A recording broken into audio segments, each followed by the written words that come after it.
우리가 보통 뜨거운 국물 한 숟갈 딱 먹고 크아 시원하다 이러잖아요. 이게 거의 본능인데. 그렇죠. 근데 일본 드라마나 영화를 보면 좀 다르더라고요. 은은한 국물을 이렇게 맛보면서 야사시. 네, 상냥한 맛이라는 거죠. 맛이 상냥하다는 표현 자체가 저한테는 참 생소하게 들렸어요. 맞아요. 비행기로 뭐 한두 시간이면 가는 정말 가까운 나라인데 막상 식탁 위에 펼쳐진 걸 보면 이건 뭐 완전히 다른 대륙처럼 느껴질 때가 많죠. 아, 맞아요. 청취자께서도 일본 여행 갔을 때 맛있긴 한데 김치 생각난다 이런 경험 다들 한두 번쯤은 있으실 거예요. 바로 그 지점입니다. 그래서 오늘 보내주신 자료들을 보면서 그 근본적인 질문을 좀 파헤쳐 보려고 합니다. 도대체 왜 일본 음식은 우리 입맛에 유독 느끼하고 달고 짜면서도 결정적으로 맵지는 않게 느껴지는 걸까? 네, 이게 그냥 입맛 차이라고 하기엔 뭔가 되게 체계적인 다름이 있단 말이죠. 그 체계적인 다름의 비밀을 풀기 위해서 오늘 저희가 3가지 돋보기를 준비했습니다. 오, 돋보기요. 네, 첫 번째는 시간의 돋보기로 역사를 볼 거고요. 두 번째는 공간의 돋보기로 지형과 기후를, 그리고 마지막으로는 사람의 돋보기로 일본 사람들의 국민성을 한번 살펴볼 겁니다. 이 3가지가 정말 톱니바퀴처럼 딱 맞물리면서 지금의 일본 음식을 만들어낸 거거든요. 시간, 공간, 사람. 와, 이거 접근 방식이 아주 흥미로운데요? 이 3가지 렌즈로 보면 그냥 맛이 다른 애가 아니라 이래서 다를 수밖에 없구나 하는 깊은 이해가 가능하겠네요. 바로 그렇습니다. 좋습니다. 그럼 첫 번째 돋보기 시간의 흐름 속으로 한번 들어가 볼까요? 동안 이어진 육식 금지령입니다. 네, 1200년이요?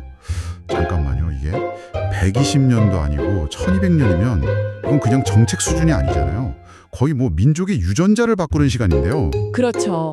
아니 어떤 왕이길래 그런 엄청난 명령을 내렸고 그게 또 어떻게 그렇게 오래 유지가 된 거죠? 시작은 서기 275년 덴무 일왕이었어요.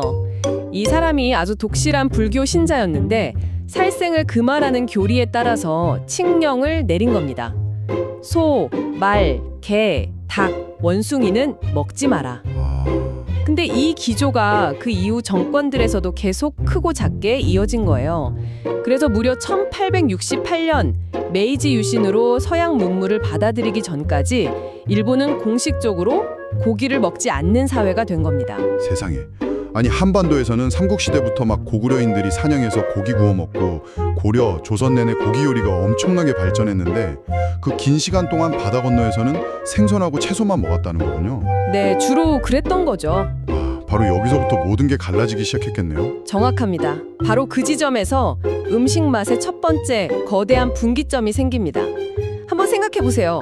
우리가 마늘, 파, 생강, 고춧가루 같은 강한 향신료를 쓰는 가장 큰 이유가 뭘까요? 그건 뭐 두말할 필요도 없죠. 당연히 고기의 누린내나 생선의 비린내, 그런 잡내를 잡으려고 쓰는 거잖아요. 그렇죠. 돼지고기 수육 삶을 때 마늘, 생강 팍팍 넣고 닭볶음탕 할 때 고춧가루, 마늘 듬뿍 넣고 이게 없으면 고기 요리는 상상이 안 되죠. 맞습니다. 그런데 1200년 동안 고기를 거의 안 먹고 또 신선한 생선과 채소를 주로 먹었던 일본에서는요. 그런 강력한 향신료가 필요가 없었던 거예요. 오히려 그 섬세한 생선살이나 채소의 단맛을 해치는 좀 과하고 무례한 첨가물로 본 거죠. 무례하다고요? 네, 자료에 나온 한 일본 요리사의 시각이 딱 모든 걸 말해주는데요. 갓 잡은 동이의 그 영롱한 살결에 어떻게 마늘을 바를 생각을 하는가. 그건 재료에 대한 모독이다. 관점 자체가 완전히 다른 거네요.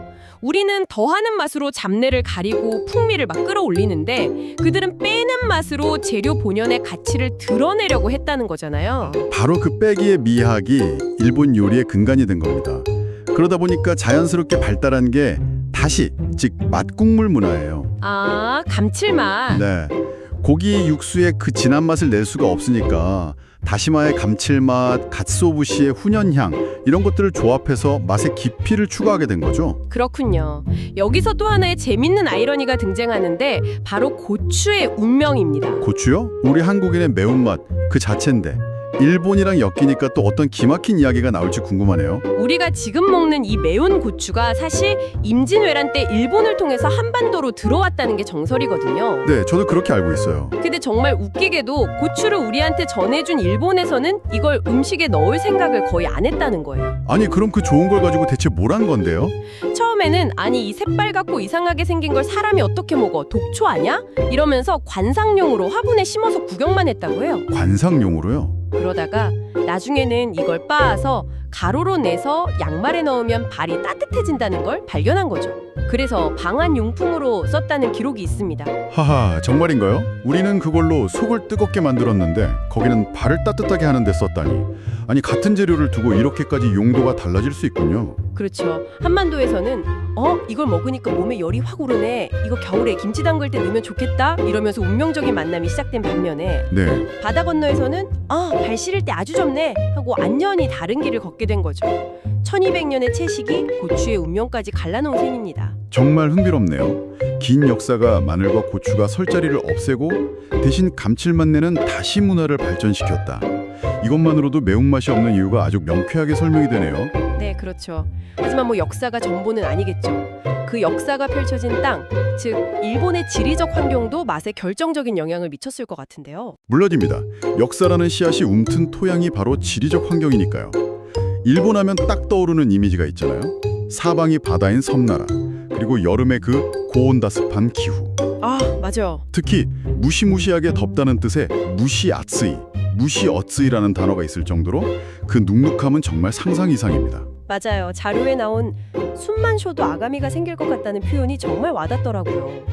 이런 눅눅함 속에서는 음식이 정말 순식간에 상할 텐데 이걸 어떻게 해결했을까요? 인류의 가장 오래된 지혜죠. 바로 절이는 것이었습니다. 아, 절임. 네. 그래서 일본에서는 소금, 간장, 식초, 된장을 이용한 절임 음식, 즉 스케모노 문화가 극도로 발달하게 돼요. 자연히 음식의 기본 간이 짭짤해질 수밖에 없는 환경이었던 거죠. 우메보시 같은 거 생각하면 되겠네요. 엄청 짜고시잖아요. 맞습니다. 아, 그래서 일본 음식이 전반적으로 간장 베이스의 짭짤한 맛이 강하구나. 이게 바로 습기와의 전쟁에서 살아남기 위한 생존의 맛이었던 거네요. 그런데 섬나라는 단점만 있는 건 아니잖아요. 오히려 엄청난 장점이 있을 텐데요. 물론이죠. 단점의 정반대편에는 정말 축복에 가까운 장점이 있었죠. 바로 사방에 널린 신선한 해산물을 갓 잡아서 바로 먹을 수 있다는 점입니다. 그렇죠. 여기서 일본 요리의 또 다른 핵심 철학이 나옵니다. 바로 신선도에 대한 집착이에요. 하긴 방금 잡은 생선을 회로 먹는데 거기에 우리처럼 초고추장을 듬뿍 찍어 먹으면 사실 생선 맛은 거의 안 느껴지니까요. 바로 그겁니다. 일본에서는 재료 본연의 맛을 최대한 살리는 것이 최고의 미식이라는 기준이 자연스럽게 자리를 잡게 된 거예요. 그래서 생선의 신선도를 정말 극한으로 끌어올리려고 이케지메라는 기술까지 발전시키잖아요. 살아있는 생선의 신경을 순식간에 끊어서 사후 경직을 늦추는 건데 그만큼 재료 자체의 순수한 맛을 중시한다는 거죠. 튀김은 근데 좀 의외예요.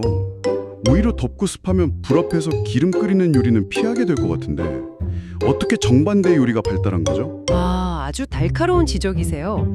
여기에는 두 가지 이유가 결합되어 있습니다. 네, 첫째, 덥고 습하면 사람이 쉽게 지치고 체력이 떨어져요. 이럴 때 가장 빠르고 효과적으로 에너지를 보충할 수 있는 영양소가 바로 기름, 즉 지방입니다. 높은 칼로리가 필요했던 거죠. 칼로리 보충을 위한 생존의 지혜였군요. 네. 근데 마침 그 시기에 포르투갈 선교사들을 통해서 서양의 튀김 기술이 일본의 전례가 됩니다. 타이밍이? 네, 일본의 필요와 서양의 기술이 만나면서 템푸라나 돈가스 같은 튀김 요리가 폭발적으로 발전하게 된 겁니다. 그래서 일본 음식에 유독 튀김 종류가 많고 라멘 국물에도 돼지 기름인 세아브라를 듬뿍 띄우는 경우가 많죠. 그렇군요. 결국 덥고 습한 기후가 한편으로는 음식을 짜게 만들고 다른 한편으로는 기름지게 만들었네요. 듣고 보니까 우리가 일본 음식에서 느끼는 그 단짠과 느끼함의 정체가 바로 이 지리적 환경에 뿌리를 두고 있었군요. 맞습니다. 하지만 우리 입맛에는 김치나 단무지 없이는 먹기 힘든 느끼함이죠. 그렇죠. 일본 사람들은 그 느끼함을 주로 녹차의 떫은 맛으로 씻어내거나 아니면 갈아낸 물을 곁들여서 중화시키는 문화를 발전시켰습니다. 같은 문제에 대한 해결책이 또 달랐던 겁니다. 와, 역사라는 시간의 축하고 질이라는 공간의 축이 어떻게 일본 음식의 뼈대를 만들었는지 확실히 이해가 되네요. 그럼 이제 마지막 퍼즐 조각, 그 땅을 위해서 살아온 사람들의 마음, 즉 국민성은 음식 맛에 또 어떻게 녹아 들어갔을까요? 일본 문화와 관통하는 핵심 키워드 중 하나로 메이와쿠로 꼽을 수 있습니다. 아, 메이와쿠. 남에게 폐를 끼치는 걸 극도로 꺼리는 문화죠. 네. 그 메이와쿠 문화가 음식 맛, 특히 마늘하고 그렇게 깊은 관련이 있다는 게 참 흥미롭죠. 네, 그게 정말 궁금했어요. 한번 생각해 보세요. 다른 사람한테 끼치는 폐 중에서 냄새만큼 직접적이고 피하기 힘든 게 또 있을까요? 특히 대화할 때 나는 입냄새는 최악의 메이와쿠로 여겨지겠죠. 그렇죠. 그리고 그 입냄새의 가장 강력한 주범으로 꼽히는 재료가 바로 마늘입니다. 그 설명은 정말 흥미로운데 한편으로는 좀 의문들 드네요.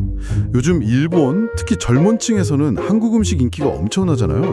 마늘 듬뿍 들어간 삼겹살이나 김치찌개도 잘 먹는데 이건 기존의 메이와쿠 문화랑 어떻게 공존하는 걸까요? 아주 중요한 포인트입니다. 물론 문화는 변하죠. 특히 젊은 세대를 중심으로 맛있는 음식을 즐기는 즐거움이 냄새로 인한 불편함보다 더 중요하게 여겨지는 경향이 나타나고 있어요. 네. 하지만 여기서 주목할 점은 그들이 한국 음식을 특별한 외식으로 즐기는 것과 일상적인 가정식이나 직장 점심으로 먹는 건 좀 다르다는 겁니다. 아, 분리가 되는군요. 네, 자료에 나온 비유가 아주 절묘한데요. 한국 식당에서 마늘 조금만 더 주세요 할 때 그 조금이 한 주먹이라면 전통적인 일본 인식에서는 교자만두에 마늘 반쪽만 들어가도 오늘은 사람을 만날 수 없겠다 라고 걱정할 정도였다는 거죠. 즉 공적인 영역에서는 여전히 냄새에 대한 경계심이 깊이 남아있다는 겁니다. 아, 그러니까 TPO, 시간, 장소, 상황에 따라서 마늘에 대한 태도가 달라지는 거군요. 남에게 피해주지 않으려는 문화가 공적인 식탁에서는 여전히 마늘을 밀어내고 있네요. 그렇죠. 이런 성향이 정갈함과 조화를 중시하는 미의식으로도 이어집니다. 일본 요리는 눈으로 먼저 먹는다는 말이 있을 정도로 시각적인 아름다움을 되게 중요하게 생각하잖아요. 네, 맞아요. 이런 일종의 선 스타일이 맛에도 그대로 적용되는 거예요. 혀를 강하게 때리는 자극적인 맛보다는 부드럽고 은은한 맛의 조화를 더 고급스럽다고 여기죠. 그래서 혀를 자극하는 매운맛이나 강한 신맛보다는 혀를 부드럽게 감싸주는 단맛과 감칠맛 나는 짠맛의 조화, 즉 단짠을 선호하게 되는 거군요. 정확합니다. 일본 요리에 설탕하고 미림이 우리 상상 이상으로 많이 들어가는 이유가 바로 여기 있는 겁니다. 그리고 또 일본의 접대 문화인 오모테나시 정신도 식감에 영향을 미쳤어요. 손님이 음식을 최대한 편하게 즐길 수 있도록 배려하는 마음이죠. 편하게 즐기는 거랑 식감이 무슨 관련 있죠? 질긴 음식은 씹기 힘들고 뼈가 있는 음식은 발라먹기 번거롭잖아요. 그렇죠. 손님에게 그런 수고를 끼치지 않으려는 배려가 극도로 부드러운 식감을 추구하는 방향으로 나타난 겁니다. 입에 넣자마자 그냥 사르르 녹아 없어지는 듯한 식감을 최고로 치는 경향이 강하죠. 생각해보니 그러네요.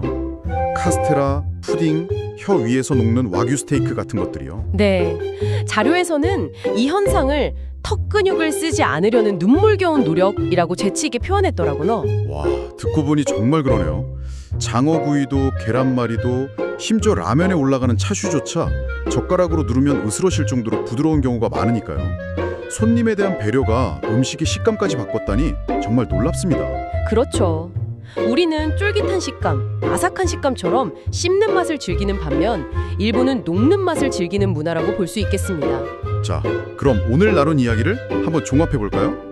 왜 일본 음식은 우리 입맛에 그토록 다르게 느껴지는가?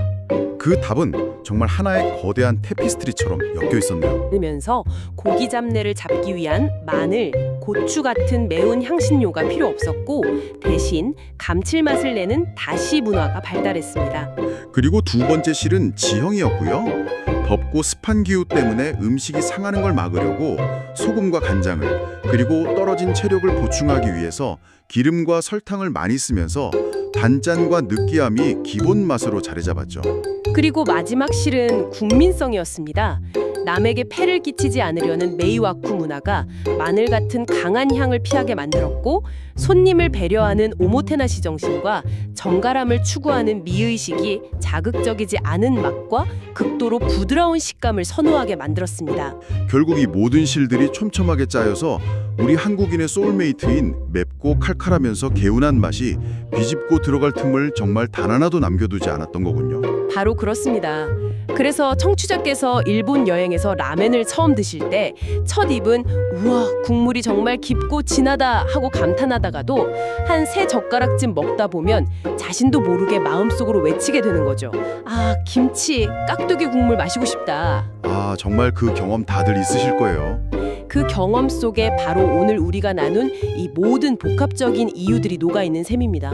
오늘 우리는 음식 맛의 차이가 단순한 기호의 문제가 아니라 한 나라의 역사와 자연 환경 그리고 사람들의 마음과 얼마나 깊고 단단하게 연결되어 있는지 확인할 수 있었습니다. 여기서 한 걸음 더 나아가서 저는 이런 질문을 던져보면 어떨까 싶습니다. 음식의 이러한 차이가 오늘날 양국 국민들의 성격이나 소통 방식에도 미묘한 영향을 미치고 있지는 않을까요? 어떤 의미신가요? 좀 더 구체적으로 설명해 줄 수 있나요? 예를 들면 이런 거죠. 재료 각각의 맛을 최대한 살리면서 조심스럽게 조화를 추구하는 일본 요리, 그리고 다양한 양념을 한데 넣고 섞어 끓여서 전혀 새로운 복합적인 맛을 창조해내는 한국 요리. 네. 어쩌면 이것이 각자의 개성을 존중하면서 거리를 두는 소통 방식과 모든 것을 함께 나누고 비비면서 정을 확인하는 소통 방식의 차이를 상징적으로 보여주는 것일지도 모릅니다. 와. 음식의 맛과 사람의 맛은 과연 얼마나 닮아 있을까요? 이 질문을 청취자 여러분께 마지막으로 남겨드리면서 오늘 이야기는 여기서 마치겠습니다.